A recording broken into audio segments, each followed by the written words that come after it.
En medio de lo que nosotros hemos bautizado como la agenda informativa, aparece hoy un sindicalista en un lugar muy relevante, que es el secretario general de la Asociación Bancaria y diputado nacional Sergio Palazzo. Sergio es noticia por dos razones. Una, porque hoy hay paro en los bancos, hay paro de trabajadores bancarios, ahora vamos a hablar por eso. Y la segunda es porque es uno más, quizá de los que dijo desde el principio, es uno más de los que pide la renuncia de Martín Guzmán, y no solo de Guzmán, sino de todo el equipo económico. Tenemos el gusto de saludarlo. Sergio, buen día. Ernesto Tenemos te saluda. ¿Cómo te va? Hola Ernesto, buen día. Una pequeña aclaración, yo no pedí la renuncia, lo que he dicho es que se deben cambiar políticas económicas, después quien las ejecuta lo decide el presidente. Yo renuncia no le he pedido al presidente ni a nadie públicamente. Me pareció escuchar casi textualmente, yo creo que se tiene que ir todo el equipo económico. No he dicho eso, he dicho que se tienen que cambiar políticas y siempre he sostenido que sería impropio de mi parte decirle al presidente quiénes tienen que ser su colaborador. Está bien, me parece muy válida la aclaración. Sergio, explícame, me interesa escucharte por qué vos en qué estás de acuerdo, en qué estás en desacuerdo con la política económica. Bueno, desde hace un año que vengo sosteniendo, cuando lo dije hace un año, obviamente me costó varias discusiones políticas, porque yo decía que había que controlar el tema de precio y que no estábamos haciendo una buena performance en eso. Cualquier esfuerzo económico que haga el Estado argentino, ya sea a través de poner más plata en los sectores que más lo necesitan, en cualquier política que sea de tratar de mejorar los ingresos, se termina licuando cuando tenemos una inflación del 60%. Y la inflación sí es cierto que tiene factores externos, como puede haber sido una guerra, una pandemia, pero también tiene otro tipo de vinculaciones con medidas que se deberían haber tomado. Claramente si hemos llegado a una inflación del 60% porque no hemos hecho bien las cosas en esta materia, y en esto estoy muy crítico de la situación. El año pasado, mira, cuando empezó esta discusión yo daba un ejemplo, ¿no? Y era que en el mes de abril todas las variables macroeconómicas indicaban que la inflación tenía que ser 2%. Los salarios estaban en el orden del 29 anual, los acuerdos, el tipo de cambio crecía 1.9 en abril, no había incremento de tarifas, con lo cual promediabas las variables macroeconómicas y te daba 2 la inflación. Sin embargo fue 4.2. Alguien no controló o la cadena de producción o la cadena de valor o los precios o la rentabilidad exorbitante de algunos sectores que son monopólicos o oligopólicos. Sergio, vos sabés que, como sos una persona muy formada, muy sofisticada, vos sabés que hay muchas discusiones respecto de esto. Hay gente que plantea como vos que hay una parte importante de la inflación tiene que ver con la avivada. Otra gente sostiene que no es así, que en realidad lo que pasa es que la devaluación previa fue tan grande y los precios no se pusieron a ese tono que cuando empieza a haber un poco más de consumo vuelven a recuperar lo que habían perdido en la devaluación. Otros dicen que la avivada de los empresarios ocurre en todos lados y no en todos lados hay inflación, con lo cual eso puede mostrar un nivel exagerado de precios, pero no una variación de precios. No sé si se entiende. Los monopolios pueden poner precios más altos, pero no tienen por qué variar. Hay lugares que están más concentrados que la Argentina y no tienen inflación, con lo cual, te pregunto si no pensás que tal vez el enfoque tenga algún, no sé, se ha equivocado. No, está claro que la inflación es multifacético, no es una sola circunstancia, y la avidez de una mayor rentabilidad por parte del sector empresario, que la tiene claramente. Vos tenés un componente externo que hoy en el mundo está viendo inflación, y por qué en países que antes no la tenían o países que tienen una inflación mínima y la duplicaron. ¿Y por qué pasa? Y porque hubo una pandemia donde hubo que emitir, donde hubo que tomar medidas de otro tipo, y esto le generó algún proceso de inflación, ya sea porque se generó demanda a través de la emisión o por alguna otra circunstancia. También hay inflación porque hay insumos que son importados y bailan al precio del dólar, y a veces no conseguís los dólares y terminás haciendo operaciones en el dólar MEP. Pero también es cierto que la Argentina tiene un proceso de concentración, particularmente en alimentos, en monopolios y oligopolios, que condicionan y ponen el precio que ellos quieren sin ningún tipo de control. Vos tenés actividades que son regidas por 1, 2 o 3 empresas, andá los lácteos, andá la metalurgia o la metalmecánica, que es donde te hacen los enlatados, anda el aceite, y te encontrás con que hay monopolios u oligopolios que regulan, y ahí sí empieza no sé si el término es avivada, pero sí una voracidad rentística impropia para un país que tiene muchas necesidades y para ciudadanos que tienen muchas necesidades. Es multifacético, el problema de la inflación no es un solo tema. Ahora, cuando vos evaluás la performance del equipo económico en base a esto, uno va y dice, a ver, en la chiquita, está Feletti hace 6 meses, no logra bajar esto, todo lo contrario. Antes estaba Paula Español, no lo lograba, todo lo contrario. Antes de eso estaba el macrismo, que para ellos era muy fácil y vimos cómo terminó. Antes de eso estaba Cristina, que es la gobernante con la que vuelve la inflación, las remarcaciones, todo, porque hasta el 2007, desde el 90 se había frenado la inercia inflacionaria. De hecho, en el 2002 hubo una mega devaluación, multiplicó por 3 y no hubo esa inflación para nada. Hubo 40% el primer año y después bajó a 7, 8 los años de Néstor Kirchner. O sea, con distintas ideologías, con distintos puntos de vista, con distintos funcionarios, se ha fracasado siempre. Entonces, mi pregunta es, ¿será la culpa de este equipo económico o hay algo más difícil de resolver? Yo creo que hay medidas económicas que deberían tomarse. Si vos tuviste un Estado que estuvo cerca del sector empresario durante la pandemia, acompañando a pagar salarios a través de los ATP, a través de la disminución de cargas sociales, para que se pudiera preservar la producción y el empleo, cuando esas empresas tienen consumo, vos deberías ejercer un poco ese control en función de lo que aportaste como Estado. Yo creo que ahí hay una deficiencia. Si hay una cuestión que vos bien lo marcás, han pasado los gobiernos de distinta ideología y la inflación ha subido, ha bajado, no siempre ha sido en niveles altos o tan alto este nivel que tenemos hoy o el que dejó Macri para tomar 2 puntos de referencia de 2 gobiernos distintos, son niveles altísimos de inflación. Y la inflación no es algo que vos vayas a bajarlo de un día para el otro abruptamente, salvo que haga lo que se hizo en la convertibilidad, que dejó millones de argentinos en la pobreza y la marginalidad. Yo creo que hay un problema estructural de inflación que tiene que ver con tomar decisiones políticas que deberían ser políticas de Estado entre los partidos, porque ya le pasó al PRO y le está pasando al Frente Todo Hoy, que la situación de precios se desmadra y no hay un control. Si algún día se estableciera una política de Estado y se llevara a cabo, quizás la inflación sería más razonable. Después dependería, sí, de un equipo económico. Hoy depende de un equipo económico y depende también de lo político. ¿Sabes qué? Mientras vos hablabas, yo imaginaba un café entre vos y ponele Cecilia Todesca. Estoy hablando de ficción, ¿no? Sí. Y Cecilia Todesca diciendo, escúchame, Sergio, nosotros logramos que la economía creciera 10 puntos y se recuperaba cuando toda la derecha y los consultores decían que no se iba a recuperar por 4 años al nivel previo de la prepandemia. Nosotros bancamos a las empresas, como vos decís, pusimos un montón de guita, emitimos. Ahora tenemos que secar porque esa emisión te genera todo esto. Hicimos un montón de cosas, negociamos la deuda en condiciones que mucha gente histórica del peronismo dice, y del kirchnerismo dice, hubo una negociación que no logró nadie, y a mí me parece que hay hechos objetivos para fundamentar esto. Y cuando vos estás diciendo el equipo económico tiene que cambiar las medidas, te estás sumando los que dicen que se vaya Guzmán, porque vos no lo decís, pero hay otros que lo dicen. Y entonces debilitando la posibilidad de que ese equipo económico efectivamente controle la inflación. En un café así, ¿vos qué le dirías a alguien que te plantea estos argumentos? Bueno, en principio, y con relación al acuerdo con el fondo, diría que desaprovechamos en la negociación el principal activo político que tenía nuestro país, que era el reconocimiento del Fondo Monetario, que había otorgado un préstamo en condiciones irregulares, que no había controlado y que había servido para fuga de capitales.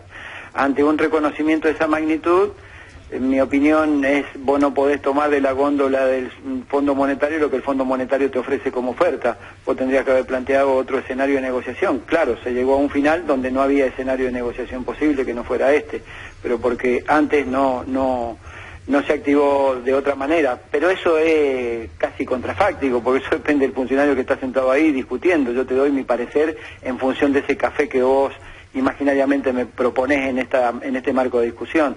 También diría que nosotros, por un lado, acompañamos todo este proceso para que las empresas preservaran el empleo en la Argentina, que yo lo reconozco, no digo que el equipo económico haya hecho todas las cosas mal, digo que tengo una mirada muy crítica respecto a la inflación y que se tienen que cambiar las políticas en ese sentido. Y veo, por otro lado, que a esas tremendas ganancias hay un deterioro en la calidad de vida de muchos argentinos, que vos podés darle un plan social, incrementarlo, darle un bono, pero cuando ves la suba de precios, ves que no le alcanza y cada vez le va peor. Bueno, el esfuerzo que haces por un lado, por otro lado, por no controlar el ítem más importante que tenés que controlar, se te termina dilapidando. Ahora, ¿por qué? Reconozco el esfuerzo, pero digo, la política que se tomó en ese sentido no ayudó a que ese esfuerzo quede en algo positivo para la gente, ¿no? Ahora, ¿te animas a especular de por qué lo hacen si no controlan las empresas? Si van a negociar sin esos argumentos con el fondo, ¿lo harán porque son de derecha, porque son débiles, porque no son capaces, porque ideológicamente tienen una visión que es incorrecta? Porque posiblemente hayan tenido una mirada distinta y esa mirada distinta no le trajo un reflejo mejor para Argentina en la negociación. Yo no tengo por qué pensar ideologizando está bien, a nadie. No puede pasar que la realidad sea un poco tosuda, que sea difícil de modificar y que con un enfoque ideológico distinto o con una postura, porque a ver, el negociador de la deuda externa es el hombre que negoció, que Sergio Ochoa negoció al lado de Kirchner la deuda externa privada, fue un hombre clave en la estatización de los fondos de los FJP, o sea, no es Guzmán, es alguien bien del peronismo, y vos lo escuchás a él hablar y te dicen, logramos algo espectacular que nadie logra, y además, bueno, del otro lado hay gente muy poderosa, con lo cual juzgar desde afuera qué se logró y qué no, hay que estar ahí adentro, pero es alguien insospechable, porque Guzmán uno puede decir viene de Estados Unidos, como le han dicho, estudió en una universidad de derecha, no sé qué, pero no Chodos, ¿entendés? Entonces, yo no entro en esa discusión ideológica, creo que Guzmán es un ministro de Economía de este gobierno y no lo veo como un agente infiltrado ni ninguna cosa rara. Digo que en la práctica esto es como un banco. Vos vas a un banco y el banco decidió, siendo vos un sujeto de crédito inaplicable para un crédito, darte un crédito. Y después viene y te ejecuta tu garante. Vos decís, bueno, pará, pero vos no le tendrías que haber dado el crédito. O vos se lo tendrías que haber dado en otras condiciones. Entonces, a vos te van a querer ejecutar la casa, pero vos vas a una instancia judicial. Si fuera, te estoy hablando de un banco, no te estoy hablando del acuerdo del fondo, pero trato de hacer una analogía en eso. Y bueno, va a ser difícil que alguien te dé la razón de que bajo circunstancias especiales vos me quieras aplicar situaciones normales. Esta es mi discusión respecto a ese acuerdo. Yo no lo llevo a terreno ideológico, ni que Guzmán porque haya estudiado en la universidad que haya estudiado. Es más, me parece una persona intelectualmente honesta que puede haber cometido errores, y creo que hay un error, que es la inflación y no saber controlarla. No poder controlarla es la otra, o no encontrar los mecanismos para encontrarla. Lo que digo es, cambiemos la política en materia de precios, porque evidentemente no anduvo bien si estamos en un 60% de inflación. Gustavo Grave, no digo que cambiemos ministro, eso es una responsabilidad del presidente. Está clarísimo. Gustavo. Sí, no, ¿cómo le va, Palazzo? Buen día. Lo quería hacer una pequeña pregunta sobre el otro tema que tiene que ver con la medida de fuerza de hoy. Quería saber Vamos a eso, que todavía no hemos hablado. No, está bien. Pero quería hacer una pregunta en base a mi desconocimiento. Entiendo cuál es el conflicto, el tema de las cuotas, el tema de el porcentaje que ustedes están pidiendo, mientras los bancos ofrecen 5 puntos menos. Pero ¿cuál es el salario promedio, el salario inicial de alguien que trabaja en un banco, y si usted tiene además referencias de cuál ha sido, digamos, las ganancias, si es que las hubiese habido, uno supone que sí, de los bancos en el sistema financiero en el último año? Sí, el salario inicial de un trabajador bancario es 118.000 pesos, más una adicional que se cobra de 4.000 pesos mensuales aproximadamente, cuando los bancos obtienen rentabilidad. Es una participación en las ganancias. Eso lo lleva a un salario inicial en 122.000 pesos, menos los descuentos le quedará 100.000 pesos, 98.000 pesos. El que empieza a trabajar se lleva eso. Empieza a trabajar, exactamente. Las ganancias de los bancos, como dato importante o un dato relevante que también lo ponemos en valor en la negociación cuando nos ofrecen particionar de 5 a 7 cuotas el acuerdo salarial, que es lo más grave del acuerdo, de la propuesta de ellos, es que hace pocos días el Banco Central emitió una resolución donde le permite distribuir los dividendos generados en el año 2020 y 2021, que no se los permitieron por la pandemia primero y después por otras razones no le permitieron distribuirlo. Esa distribución de dividendos entre los accionistas de los bancos, ese 20% que le permiten, es 121.000 millones de pesos. Si es el 20, quiere decir que el 80 son 600.000 millones de pesos más que le queda por cobrar. Estas son las ganancias que han obtenido en este tiempo, por eso nosotros sostenemos que nosotros el acuerdo que pedimos es en línea con lo que los propios bancos diagnostican como presunta inflación en sus informes privados ante el Banco Central. Lo que no me dijo es cuánto es el sueldo promedio, Palazzo. ¿Cuánto es? El sueldo promedio varía de acuerdo a la Cámara y hay ítem que nosotros no tenemos acceso, como puede ser determinados bonos que los bancos le paguen a algunos funcionarios, pero si querés ese monto, multiplicarlo al que yo te acabo de dar, multiplicarlo por 2 y es un buen acuerdo, una buena referencia. Palazzo, ¿qué tal? Buen día, Jairo Estacha lo saluda, ¿cómo le va? ¿Qué tal? Escuchando recién sus diferencias con la gestión económica, viendo también cómo votó en el Congreso el acuerdo con el fondo, y dada la discusión general que hay, ¿usted se imagina al Frente de Todos llegando con una PASO discutiendo esto en el 2023 o se lo imagina roto con 2 listas por afuera distintas? No, yo me imagino un Frente de Todos que preserve la unidad y que si no hay una resolución digamos, de consenso para encontrar las candidaturas y el programa económico se resuelva a través de una PASO, no es una preocupación. Todos los espacios o varios espacios han tenido PASO, incluso han mejorado su performance electoral con eso. Así que yo veo un Frente de Todos unidos, no 2 listas por separado, y en ese Frente de Todos todavía hay tiempo para hacer esfuerzos para alcanzar una unidad, y si no se alcanza una unidad plena de programa y candidatura, tiene que haber seguramente habrá una PASO y nadie tiene por qué asustarse por eso. Y le hago una pregunta de la atención cotidiana en los bancos. La Asociación Bancaria se manifestó varias veces en favor de la vuelta a la presencialidad cuando estaba eso en discusión. Ahora, ¿eso se está dando 100%? Y le hago una pregunta puntual. El otro día veía comunicados de personal del Banco Central, que no sé si es afiliado a la bancaria o es personal de trabajo del sector público, de una representación sindical oponiéndose a la vuelta a la presencialidad. ¿Hay discusión o está saldado? Mira, nosotros sostenemos la comisión gremial, el Banco Central sí están dentro de la asociación bancaria, no sé si el comunicado habrá sido de parte de la gremial, de alguna agrupación. Nosotros en la mayoría de los bancos tenemos agrupaciones que militan sindicalmente y políticamente, algunas son afines, otras no. Nosotros hemos sostenido 2 cosas. En principio, que es importante la presencialidad, y segundo, no desconocemos que existe el teletrabajo y que van a haber sectores de trabajadores teletrabajando. Lo que decimos es que esta parte del teletrabajo, tal cual lo dice la ley, tiene que encontrar, de acuerdo a cada actividad, un marco regulatorio en su convención colectiva. ¿Y qué es ese marco regulatorio? Establecer cuál es el porcentaje máximo de dotación que tiene que tener una empresa como teletrabajadores, establecer el aspecto geográfico, porque si no se te concentra en las casas matrices y a lo mejor que tenés un teletrabajador en una sucursal y no tiene la posibilidad de serlo. Establecer los gastos de conectividad, ni más ni menos. Un teletrabajador debería, de acuerdo a la ley, ser asumido su gasto de conectividad para poder trabajar por la empresa. En el sistema financiero en la actualidad ni siquiera eso hacen, algunos bancos lo pagan y pagan lo que quieren, y es insuficiente muchas veces, y estamos en esa discusión también en el marco de la paritaria. No solo es el tema salarial, hemos planteado la discusión de teletrabajo y hemos planteado la discusión de la universalización de la guardería o jardines maternales para que lo perciban tanto hombres como mujeres, como dice el decreto reglamentario del Ministerio de Trabajo. Así que son varios puntos que están en la paritaria, no uno solo. Sergio, te hago una última pregunta. Cuando hablas de cómo el Frente de Todos va a organizarse de acá el año que viene, ¿tenés algún candidato o candidata que vos digas, a mí me gustaría que el próximo presidente o presidenta sea fulano o fulana?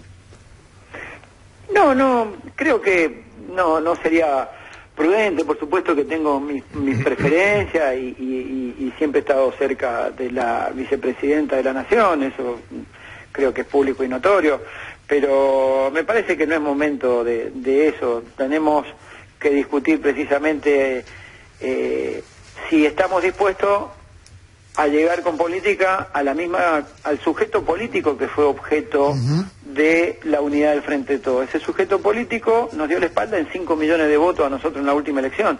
Entonces hay que dar una discusión de cómo recuperar y con qué políticas eso, y después hablar de las candidaturas. O sea que, de cualquier manera, yo sé que vos no me lo vas a decir porque no querés evitar el título, pero yo leo que a vos te gustaría que Cristina fuera la próxima presidenta. Yo no he dicho eso y no sé cuál será la idea de Cristina, no he hablado con la vicepresidenta respecto a su intención política. Generalmente me inclino por un candidato cuando el candidato dice que quiere ser candidato. Antes no hablo de candidato porque sería generar un